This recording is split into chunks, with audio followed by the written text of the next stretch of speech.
Hello everyone, welcome to Chapter 3, Session 4 of the online video course Chinese Traditional Culture and Spiritual Healing. My name is Wen Chao, a teacher at Guangdong University of Foreign Studies. Professor, does success bring happiness?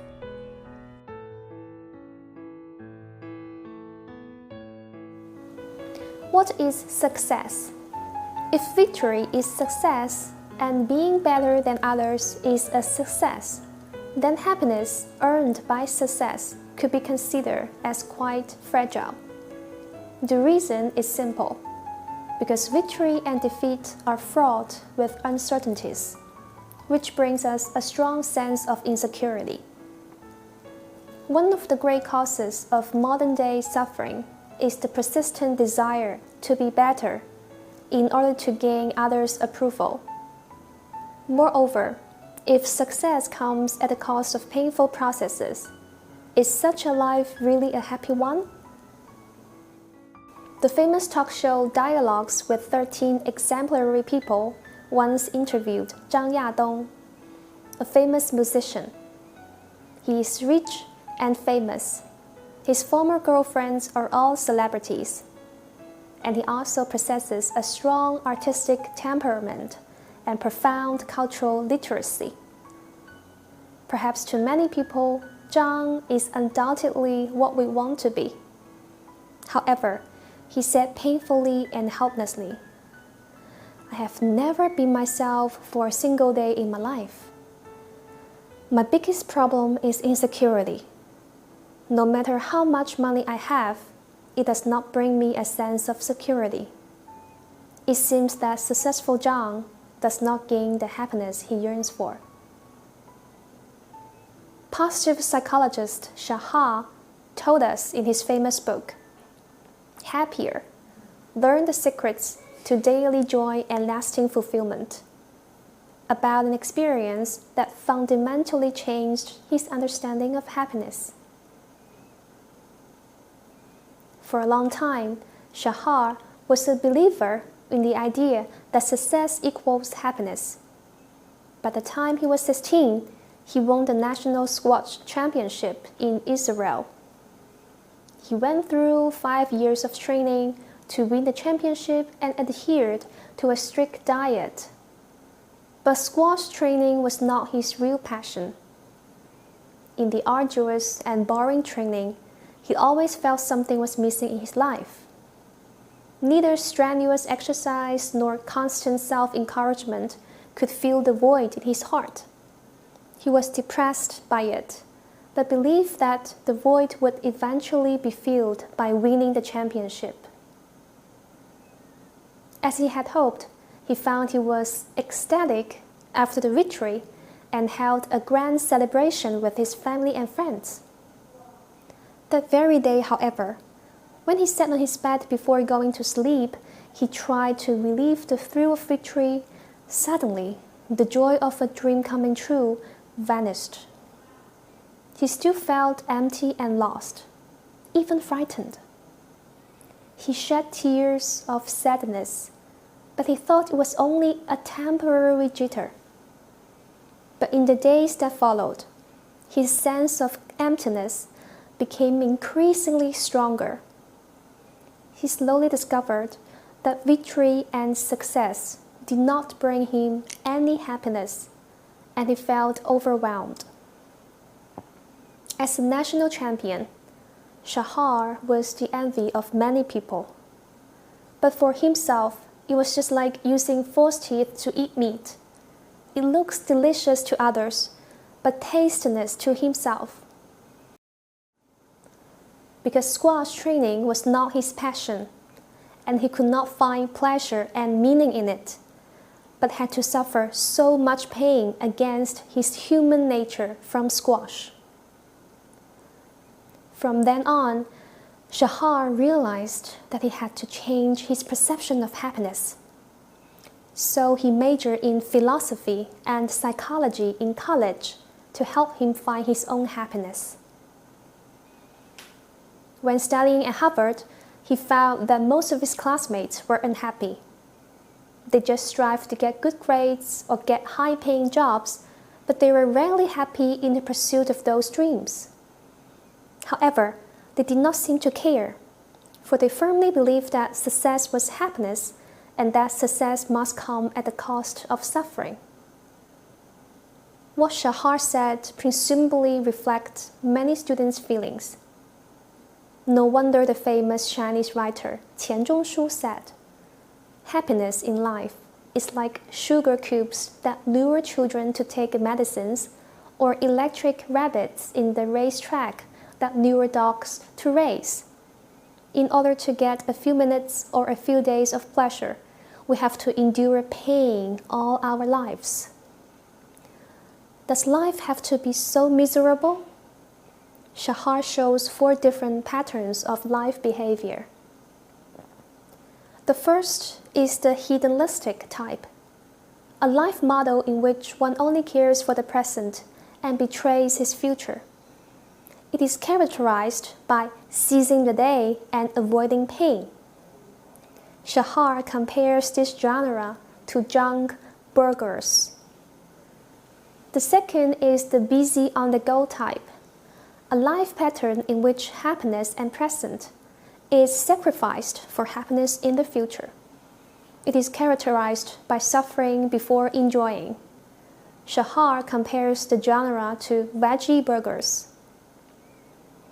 The third type is nihilistic. It is a life mode in which there is no enjoyment of the present and no expectation for the future. It features no enjoyment in the moment and no expectation for the future. Shahar compares this category to the worst burgers. And the fourth is the happy type.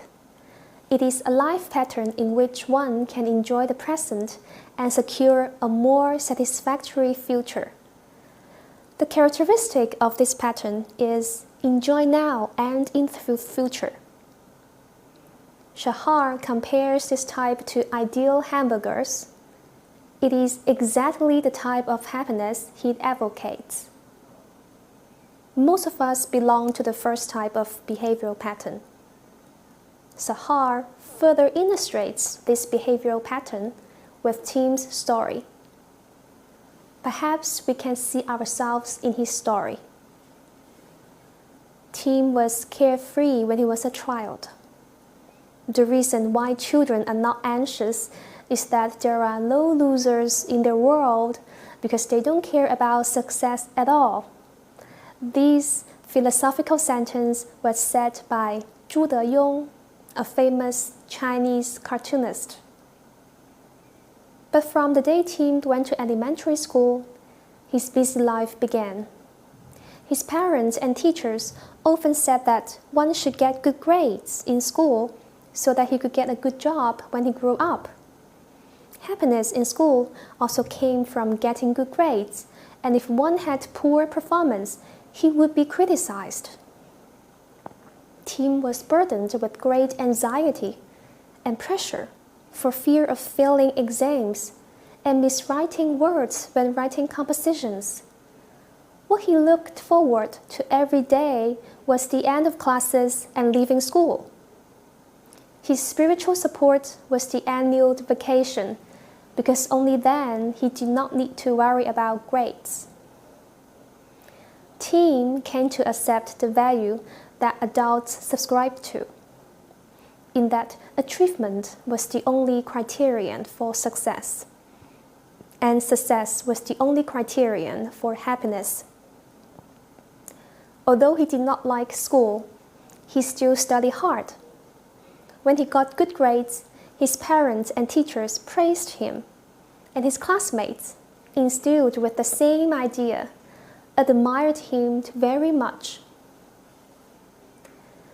By the time he entered high school, Tim had become deeply convinced that the pain of the present was in exchange for happiness in the future. Although he was not interested in his studies and life, he kept moving on with all his strength anyway. The power of gaining glory propelled him, and when the pressure became unbearable, he began to comfort himself by saying, "Everything will be fine when I go to college." When Tim received his university admission notice, he was so excited, he was drawn to shedding tears. He solemnly told himself that he could at last live a happy life.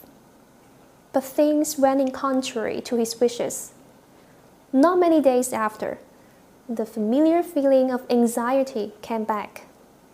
He was worried that he would not be able to compete with his classmates, and if he could not beat them, he could not find an ideal job in the future. During his 4 years in college, he continued to be busy running about and working hard to add brilliance to his future resume. He took courses not out of interest, but because he could get better grades in those subjects.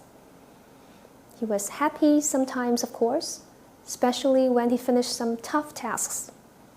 But those happy moments, which entirely derived from the sense of relief at accomplishing those tasks, did not last long, and anxiety emerged as the shadow following the form.